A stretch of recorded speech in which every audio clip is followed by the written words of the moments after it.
Hey Gary, my name is Galia, and in this video I'm going to show you 3 things you can do today to help bring in more customers to your business.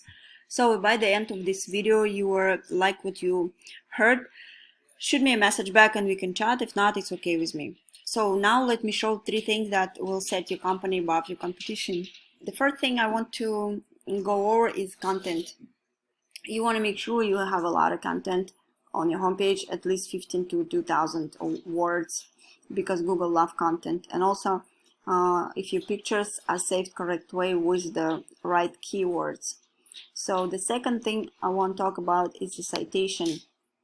If we come here, we usually see the ads and then we see the map pack here. So you want to be here because by statistics 75% people are not going to the second and third page, so they all only see the first page and this map pack. So what is citation? It is essentially your business name, address and phone number listed in various directories all throughout the web.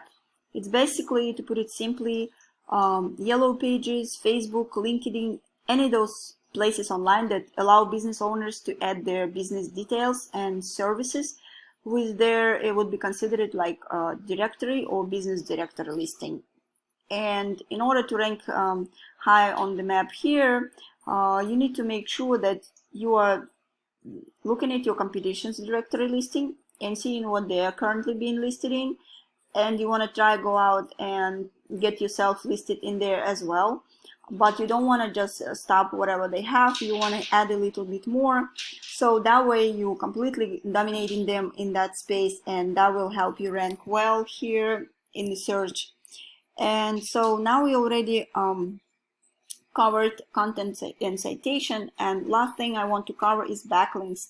And so that has a lot to do with this organic section down here. You see like Yelp, Expertise, Home Advisor.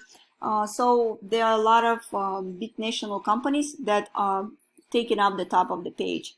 The way backlinks work, all it means is that there's a website out there that has a link to your website, and that link to your website could potentially bring